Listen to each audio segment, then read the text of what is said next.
Hello guys, welcome back to my channel. तो कैसे हो आप सभी लोग? आई होप आप सभी लोग अपनी स्टडीज़ को कंसिस्टेंसी के साथ में कर रहे होंगे। तो इस वीडियो में हम लोग question number 38 of the chapter matrices class 12 math CBSE PYQ series 2024 के लिए सॉल्व करेंगे। तो ये हमारा क्वेश्चन नंबर 38 होने वाला है। तो देखते हैं क्वेश्चन नंबर 38 से क्या कहता है कि इफ़ हमारे पास एक दो मैट्रिक्स गिवन, उनका प्रोडक्ट कितना है, दो मैट्रिक्स के प्रोडक्ट के बराबर है। यानी कि एक दो अलग अलग मैट्रिक्स गिवन है, अगर मैं उनका प्रोडक्ट लूँ तो वो किसके बराबर आएगा, दो अलग अलग मैट्रिक्स के प्रोडक्ट के बराबर आएगा। अब देखो यहाँ पर जो दो मैट्रिक्स हैं उनका ऑर्डर अलग अलग है ना। हमसे पूछा फिर एक्स की वैल्यू यहाँ पर क्या होगी। देखते हैं इसका सोल्यूशन नेक्स्ट पेज पे। सबसे पहली बात तो आपका क्वेश्चन ये 1 मार्क का है, ठीक है। यहाँ पर देखिए जो गिवन है मैंने यहाँ पर लिख दिया। अब सिंपली यहाँ पर देखिए कि जो इनका आपके पास जो ये मैट्रिक्स है ना, ये मल्टीप्लाई में लिखे हुए, तो इनको मल्टीप्लाई कर लेते हैं।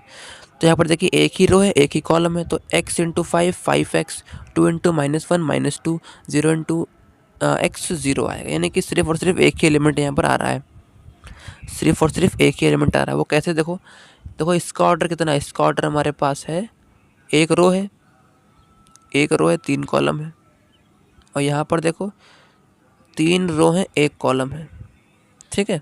तो यहाँ पर देखो ये हमारे पास ये सेम होना चाहिए। जब ये सेम होगा तभी दोनों मैट्रिक्स आपस में मल्टीप्लाई होंगी। तो यहाँ पर देखिए 3 और 3 तो दोनों में सेम है, और जो दोनों को मल्टीप्लाई करने पर जो नया मैट्रिक्स आएगा उसका ऑर्डर क्या होगा, 1 क्रॉस 1 होगा। तो देखो यहाँ पर 1 क्रॉस 1 ही का तो यहाँ पर आ रहा है, यानी कि सिर्फ एक ही रो है और एक ही कॉलम है, यानी कि सिर्फ एक ही एलिमेंट है यहाँ पर। फिर उसी प्रकार से यहाँ पर देखो इसका ऑर्डर कितना है। इसका ऑर्डर हमारे पास है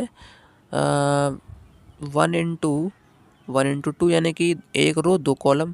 इसका ऑर्डर कितना है इस वाले का, इसका ऑर्डर हमारे पास है 2 इंटू 1। कितना भाई, 2 इंटू 1। अब देखो यहाँ पर ये दोनों क्या है, सेम है, यहाँ पर भी 2 है, यहाँ पर भी 2 है। जो नया मैट्रिक्स आएगा मल्टीप्लाई करने को इन दोनों को, वो क्या आएगा, 1 क्रॉस 1 का ही आएगा, यानी कि सिर्फ सिंगल एलिमेंट आएगा। तो देखो जब इन दोनों को मैंने मल्टीप्लाई किया, 3 इंटू -2 -6, 1 इंटू एक्स आ गया। यहाँ पर सिर्फ एक ही एलिमेंट आया, यानी कि 1 क्रॉस 1 यहाँ पर बनना है। अब जब भी दो मैट्रिक्स आपस में इक्वल होते हैं तो दो चीज़ें होती हैं, दोनों का ऑर्डर सेम होता है। दोनों का ऑर्डर कितना है, 1 क्रॉस 1 का दोनों का ही ऑर्डर है। और दूसरी बात क्या होती है, उनके करस्पॉन्डिंग एलिमेंट्स बराबर होते हैं। तो यहाँ पर सिर्फ एक ही तो एलिमेंट है, यहाँ पर देखो एक ही एलिमेंट है, यहाँ पर भी एक एलिमेंट, तो आपस में बराबर हो जाएंगे।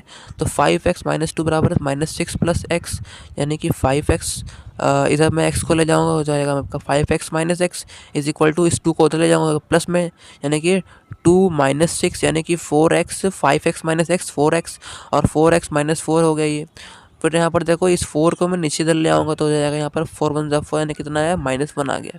कितना है x की वैल्यू, -1 आ गई। तो देखो ये वाला हमारे पास किस ऑप्शन में गिवन है, x की वैल्यू हमारे पास किस ऑप्शन में दी गई है, ऑप्शन नंबर ए। ये देखिए ऑप्शन नंबर ए हमारे पास करेक्ट हो जाता है, ठीक है। तो आई होप आप सभी लोगों को इस क्वेश्चन का सलूशन पसंद आया होगा, ठीक है। आप एनसीईआरटी करने के बाद अब इन क्वेश्चंस को खुद से ट्राई कीजिए, ठीक है, और फिर उसके बाद अपने सॉल्यूशन मिलाएं इन वीडियोस से। तो मिलते हैं हम लोग नेक्स्ट वीडियो में, तब तक के लिए जय हिंद दोस्तों।